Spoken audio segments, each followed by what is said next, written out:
Now this is how you build up a character. The slave arc is on track to being one of, if not my favorite arc of all time. And from a manga reader's perspective, I can wholeheartedly say that the anime did a fantastic adaptation on the material, and especially on the main focus of today's video, Thorfinn's character arc.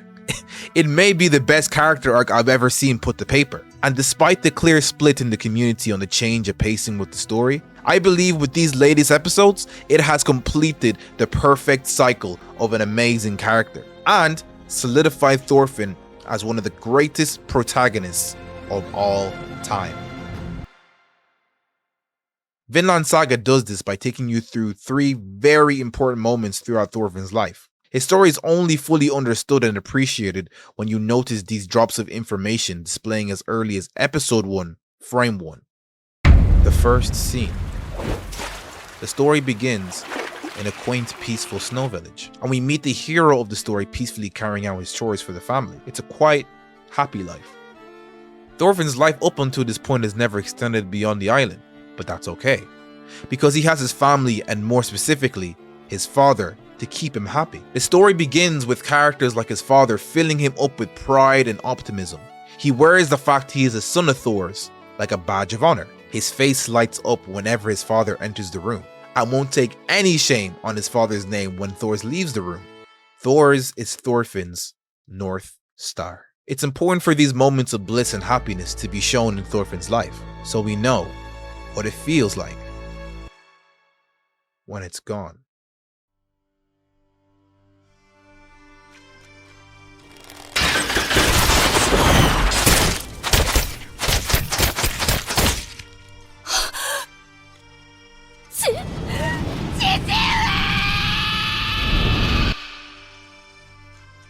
The loss of his father died at the order of Askeladd, even after Thor's had won their duel for their survival. In order to save those weaker than him, he gave up his life willingly. The unfairness at play is obvious to everyone. Thor's had a chance to kill Askeladd, yet he demanded Askeladd to surrender. He wanted no blood to be shed if it was avoidable.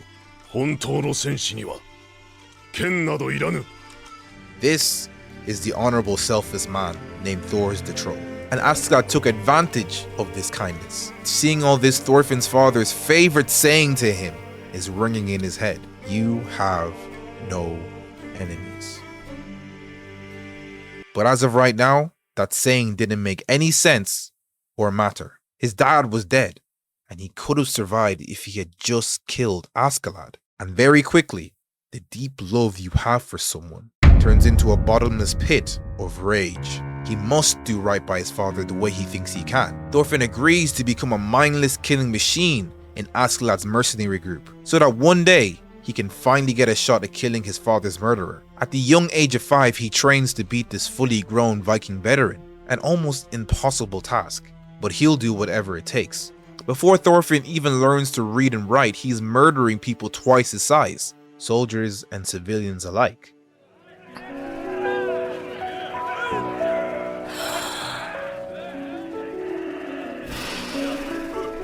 Throughout the story, Thorfinn narrowly escapes death again and again, facing stronger and stronger foes, honing his skills every day, thinking about the day he can finally finish Askeladd himself. And just when it seems he's finally become strong enough, after 15 years of violence,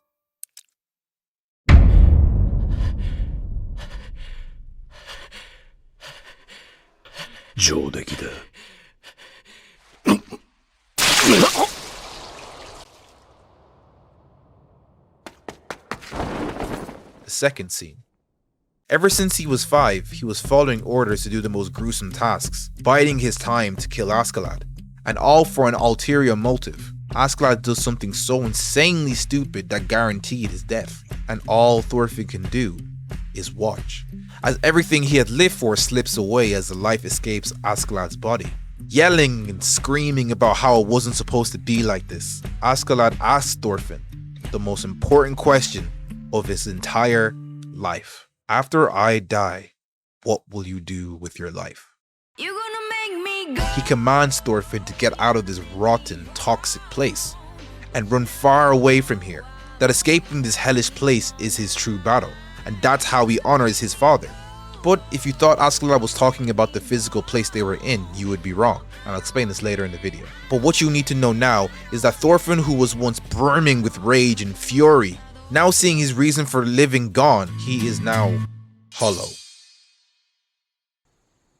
誰を殺したその剣で The third scene. At the beginning of this video, I told you Thorfinn had the best character arc I've seen in any media. The third scene proves that.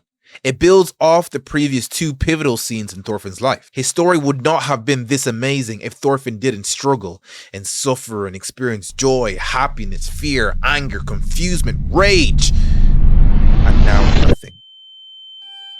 Thorfinn is now a slave who doesn't think for himself. His face shows a man who has been completely emptied out. He has no purpose. The only thing not resembling blankness in Thorfinn's day-to-day life is his night terrors. These visions he has that causes him to wrangle in self-pity and pain.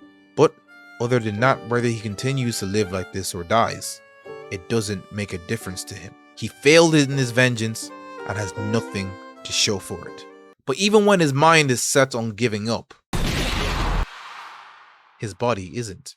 Through the people he was slightly able to affect positively, if only a little, more and more expression comes back to Thorfinn's eyes. Farming is a medium writers use in stories to inspire introspection and mindfulness within their characters. The crops growing are a metaphor for the transformation happening within. This is the beginning of Thorfinn's questions. That maybe there is a way to live other than what he has done before. Maybe he can be reborn. Instead of hatred and grudges, can he fill himself up as something new? 何でも入るじゃろう。生まれ変わるつもりがあるなら、むしろ空っぽの方がいい。And then it happens.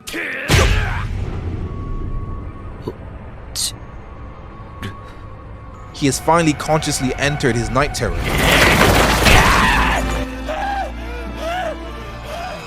And the images he sees there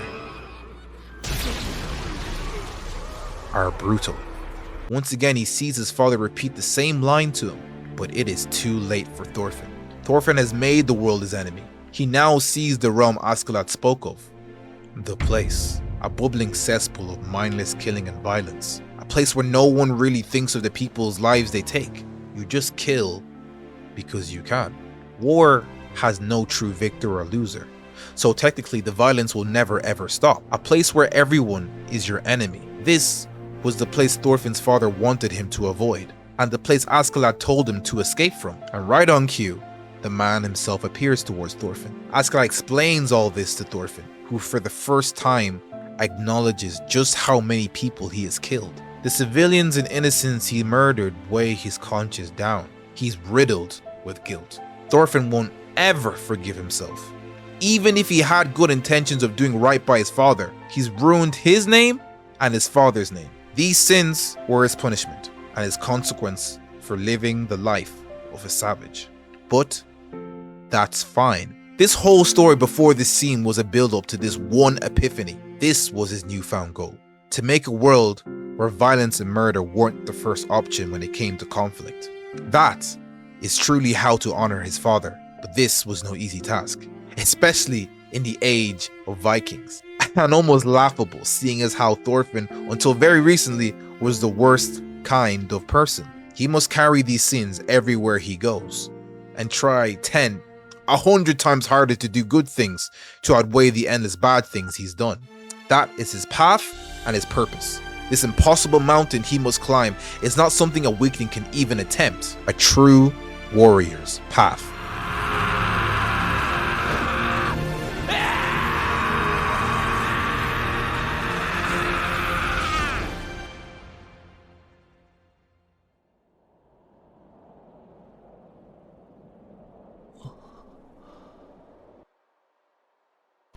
Vinland Saga is a story about redemption. It moves the part of the soul every human questions. Can I be better? Despite the things we have done or said, no matter how ghastly and cowardly, as long as we are still breathing, we can strive to be better. Our motivations might be backed by different things, but anyone who decides to improve others' lives without inflicting harm on others to do so is embarking on a hard and tough road. This is the true warrior's path. These 2 seasons showed Thorfinn at his lowest and most confused, just so his oath to give meaning back to his life is 10 times more impactful. There's a time and place for characters who stay on their anti-hero journey. They kill and hurt, doing what needs to be done for their greater purpose. But to discount Vinland Saga for not following this formula is just wrong. With the bloody lives that characters like Guts, Musashi and Thorfinn have lived through, the betterment of others' lives is the most admirable way to move forward. And because it's so difficult, it creates the strongest characters. Thorfinn is an amazingly written character, full of struggles, nuances and relatable motivations that leave you doing nothing but root for his grand goal, even when you know it is almost impossible. There isn't anyone you couldn't love once you've heard their story. I've read the manga. The road to his goal is incredibly tough, but a man who decides to take responsibility for his past actions and correct them is nothing but praiseworthy. And the story tied with the struggle journey from beginning to end is beautiful.